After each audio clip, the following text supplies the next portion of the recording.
Welcome doctor Vatsakumar sir. ആയുർവേദത്തിലെ പ്രഗത്ഭനായ ഡോക്ടറാണ്. ആയുർവേദത്തെക്കുറിച്ചും ആയുർവേദ ചികിത്സാ രീതികളെക്കുറിച്ചും നമുക്ക് ഡോക്ടറിൽ നിന്ന് ശ്രമിക്കാം. നമസ്കാരം. ഞാൻ ഡോക്ടർ കെ പി വത്സകുമാർ.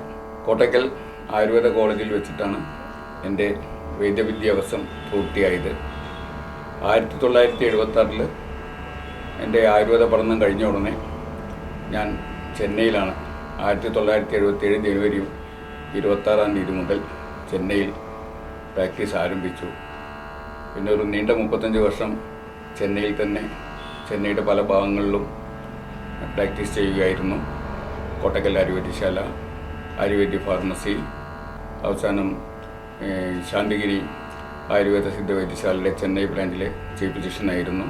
ഏകദേശം 35 വർഷത്തിന് ശേഷം നിർത്തി പാലക്കാടേക്ക് വന്നു. പാലക്കാട് വന്നതിന് ശേഷം പാലക്കാടിലും ചില ഹോസ്പിറ്റൽ, പാലക്കാട്, പട്ടാമ്പി, തൃശ്ശൂർ, ഇവിടെയെല്ലാം ചില ഹോസ്പിറ്റലിൽ വർക്ക് ചെയ്തു.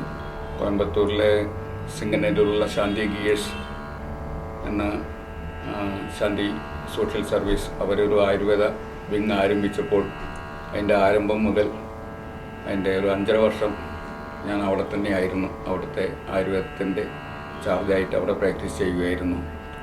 പാലക്കാട് ഹോസ്പിറ്റലിലും സ്വന്തമായും ഓൺലൈനിലും എല്ലാം പ്രാക്ടീസ് ചെയ്തുകൊണ്ടിരിക്കുകയാണ്.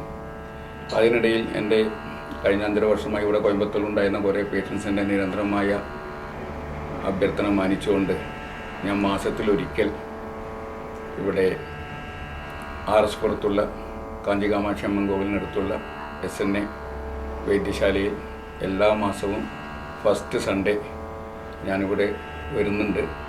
അപ്പോൾ എൻ്റെ കുറേ പേഷ്യൻസ് ഈ എല്ലാ ഫസ്റ്റ് സൺഡേ ഇവിടെ വരുന്നുണ്ട്. ആയുർവേദത്തിനെ കുറിച്ച് പറയുകയാണെങ്കിൽ ആയുഷക പാലനം വേദ ആയുർവേദ.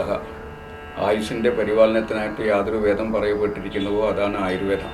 അതുപ്രകാരം നമ്മുടെ ഈ വാദം, പിത്തം, കഫം, ഈ ത്രിദോഷത്തിൽ അധിഷ്ഠിതമായ ഈ ശരീരം, ഈ വാദം, പിത്തം, കഫത്തിന് എന്തെങ്കിലും ഏറ്റക്കുറച്ചിലുകൾ അധികരിക്കുമ്പോഴോ അത് കുറയുമ്പോഴോ അവൻ ആരോഗ്യവാൻ അല്ലാതായി തീരുമെന്നാണ് ആയുർവേദ മതം. അപ്പോൾ ഒരു രോഗി വന്നു കഴിഞ്ഞാൽ ദർശന സ്പർശന പ്രശ്നൈ പരീക്ഷേത രോഗിനാം രോഗം നിദാന പ്രാഗ്രൂപ ലക്ഷണോപശയാപ്തി എന്ന് പറഞ്ഞ പ്രകാരം, ആയുർവേദത്തിൽ പറഞ്ഞ പ്രകാരം ഒരു രോഗി നടന്നു വരുമ്പോൾ തന്നെ ആ രോഗിയുടെ ഏകദേശം ആ നടത്തത്തിൽ നിന്നും ഭാവത്തിൽ നിന്നും ലക്ഷണങ്ങളിൽ നിന്നും രോഗിയുടെ ഏകദേശം ഒരു അസുഖം നമ്മൾ ഊഹിച്ചെടുക്കണം.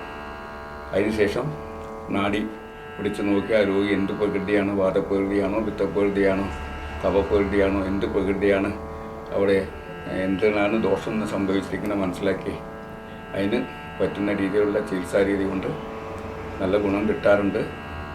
സാധാരണ എൻ്റെ അനുഭവത്തിൽ പറയുകയാണെങ്കിൽ റുമറ്റോയിഡ് ആർത്രൈറ്റിസ്, സന്ധിഗതവാദം, അതേമാതിരി സോറിയാസിസ്, അങ്ങനെ ഇവൻ അലോപ്പതിയിൽ കൂടി അതിന് വലിയ ചികിത്സയില്ലാത്ത ഈ അസുഖങ്ങളെല്ലാം നിരന്തരമായ ആയുർവേദ ചികിത്സ കൊണ്ട് നല്ല ഫലപ്രാപ്തി കാണുന്നുണ്ട്. സെർവിക്കൽ സ്പോണ്ടിലൈറ്റിസ്, അതേമാതിരി PCOD, ഇങ്ങനെ പല തൈറോയിഡ്, ഇങ്ങനെ പല അസുഖങ്ങൾക്കും വൈദ്യനിർദ്ദേശപ്രകാരം മരുന്ന് കഴിക്കുകയാണെങ്കിൽ നല്ല സുഖം കാണുന്നുണ്ട്. ഫസ്റ്റ് സൺഡേ വരുന്നുണ്ട്. അപ്പോൾ നിങ്ങൾ ഇങ്ങോട്ടേക്ക് വരൂ. നമുക്ക് ആയുർവേദത്തിലൂടെ നിങ്ങളുടെ എല്ലാ പ്രശ്നങ്ങൾക്കും പരിഹാരം കാണാം. നമസ്കാരം.